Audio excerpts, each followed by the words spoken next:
Laurent Henninger, bonjour. Bonjour. Vous êtes historien, chercheur à l'Institut de recherche stratégique de l'École militaire à Paris, l'IRSEM. Mhm. Et nous sommes ensemble aujourd'hui pour évoquer les faiblesses du génie napoléonien. Ce qui, évidemment, paraît une question curieuse, parce que, tout le monde prend Napoléon pour un génie. C'est quand même quelque chose qui est absolument indubitable. Oui, c'est indubitable qu'il était génial, militairement, et on va en parler. Je dirais que plutôt que de parler des faiblesses de son génie, il faudrait mieux parler des limites de son génie. Ça serait plus approprié. Je pense que c'était un génie au sens premier du terme, c'est-à-dire que c'était un artiste de la stratégie. La stratégie, pour moi, est un art, et je ne pense pas que ce soit un hasard si on parle d'art de la guerre. Un stratège, c'est un artiste au même titre qu'un peintre, un poète ou un sculpteur, c'est-à-dire un créateur. C'est quelqu'un qui fait œuvre de créativité. Et je pense que Napoléon était de cela. Maintenant, effectivement, là où il faut relativiser le génie, c'est-à-dire que c'est parce que quel que soit le génie d'un individu, il est quand même à la tête d'une immense entreprise humaine, donc il n'est pas responsable de tout non plus. Il n'est pas comptable de tout. Et effectivement, son génie bénéficiait de tout un tas de choses qui n'étaient pas de son fait, et il rencontrait également des limitations. Alors, ce qui n'était pas de son fait, c'est-à-dire qu'il bénéficiait d'un outil formidable quand même, faut pas l'oublier, et cet outil formidable, c'était l'armée française, qui bénéficiait elle-même de deux choses, d'une part d'un outil technique assez respectable qui avait été mis en place dans les dernières années de l'Ancien Régime, avec le fusil modèle 1777, l'artillerie de type Gribeauval, etc. Donc l'armée française d'Ancien Régime, juste avant la Révolution, était techniquement assez bien équipée.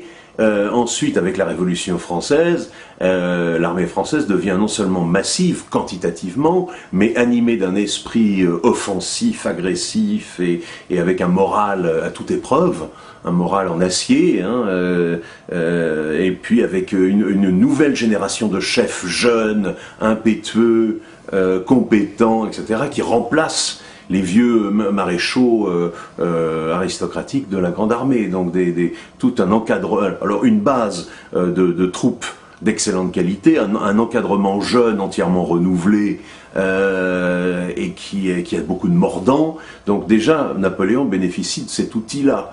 Il bénéficie aussi du fait qu'il a un embryon d'état-major de haute qualité qui est dirigé par le maréchal Berthier.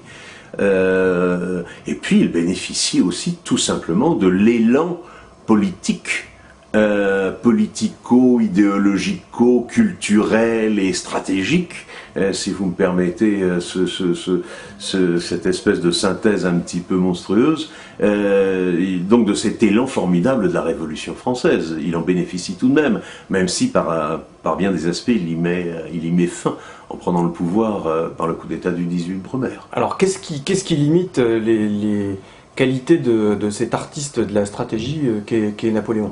Parce que tout marche bien, il y a des périodes extraordinaires, la campagne d'Italie, la campagne qui va aboutir à Austerlitz en 1805, et puis la campagne de Prusse de 1806 que tout le monde oublie, qui est splendide. Ouais.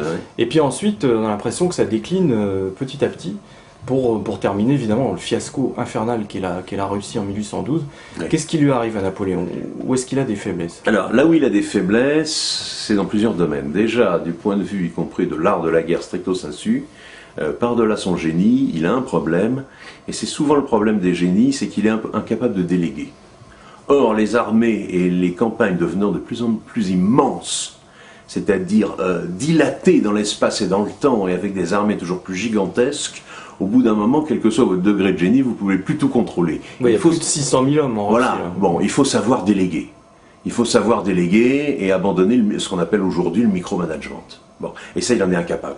Il a pas suffisamment confiance dans ses généraux. Alors des fois, il a raison, parce qu'il y a certains de ses généraux, de ses maréchaux, qui sont pas très compétents, qui sont seulement des gens qui ont des meneurs d'hommes, mais qui sont pas des grands stratèges comme Murat. Mais il y en a aussi d'autres comme Davout, qui sont d'excellents chefs, comme Soult, etc.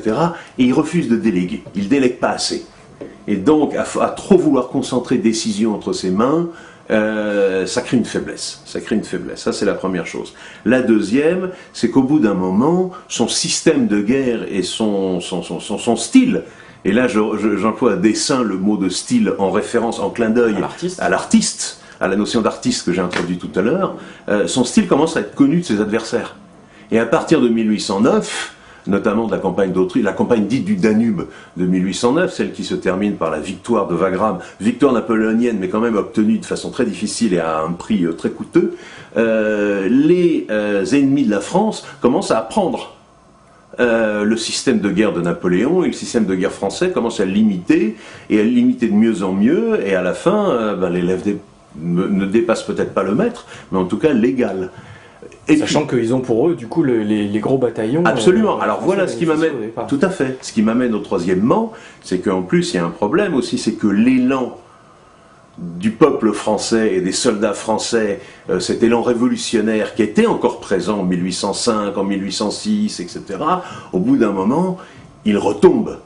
Et au bout d'un moment, la population française, disons-le vulgairement, en a assez de cette guerre. La population française, des pans entiers de la population française, en ont assez de voir leurs fils ou leurs frères ou leurs maris être mobilisés pour partir à l'autre bout de l'Europe, mourir et ne jamais revenir, etc., etc. Un petit peu, ça va, mais au bout d'un moment, il y a une lassitude terrible qui s'installe dans la population. Et puis, quatrièmement, comment dire, eh bien... oui, c'est le stratège qui est un peu en faute là, oui. Dans le sens où au sens moderne du mot stratégie, à savoir oui. les continuations politiques. Oui, absolument, absolument. Et diplomatiques absolument, de la guerre. Absolument. C'est-à-dire que là où Napoléon, à mon avis, possède la plus grosse faiblesse, c'est au niveau stratégique. Mais pas au niveau de la stratégie militaire, au niveau politico-stratégique, on dirait aujourd'hui, comme vous le rappelez justement. C'est-à-dire que, en fait, il a été à la fois trop révolutionnaire et trop conservateur en même temps. C'est un paradoxe. C'est un paradoxe que j'explique de la façon suivante. Enfin, d'ailleurs, l'idée n'est pas de moi, elle est de Benoît Bihan, qui l'explique bien dans l'interview, dans le dossier. Et c'est une idée que je fais mienne et que j'adopte pleinement. Je la trouve absolument parfaite pour expliquer, pour synthétiser le problème des guerres napoléoniennes. C'est qu'il est à la fois trop révolutionnaire, en ce sens que, par rapport aux alliés, à tous les alliés, c'est-à-dire toutes les différentes coalitions des monarques et des princes européens contre lui, il apparaît de toute façon comme étant un imposteur, comme étant l'héritier de la Révolution française et comme étant l'ogre, comme dit la propagande anglaise de l'époque, comme étant l'ogre qui veut mettre l'Europe à feu et à sang et guillotiner toutes les élites, etc., etc. Mais en même temps, il ne l'est pas suffisamment, parce que du coup, en fait, il a quand même mis un terme au processus révolutionnaire avec son coup d'État du 18 Brumaire. Il a voulu créer un régime assez conservateur en France et il a voulu s'établir en dynastie et créer une nouvelle dynastie européenne. Or, je dirais, pour aller très rapidement et pour synthétiser, soit la stratégie aurait pu consister à soit je crée une dynastie mais du coup je me calme, si j'ose dire, et je ne vais pas déclencher la guerre partout, répandre la guerre dans toute l'Europe, et je joue le jeu, certes hypocrite, mais je joue le jeu diplomatique d'apaisement et d'équilibre entre les différentes monarchies européennes, et je deviens une sorte de monarque bon chic, bon genre, et tout à fait respectable, éclairé et tout à fait respectable, qui ne porte pas la guerre en Europe.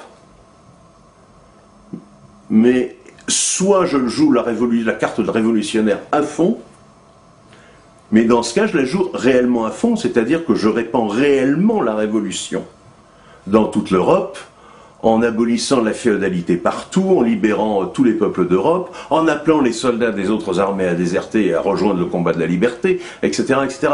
C'est-à-dire qu'il n'est pas suffisamment révolutionnaire parce que ce pas-là, il ne veut pas le franchir, parce qu'il reste quand même conservateur. Il n'est pas suffisamment non plus conservateur et dynastique, donc il a les inconvénients de l'un et les inconvénients de l'autre. Et c'est ça qui finit par l'abattre. Je pense que c'est comme ça qu'on peut synthétiser le fait que finalement son projet historique a échoué, oui. Laurent Henninger, merci. Merci à vous.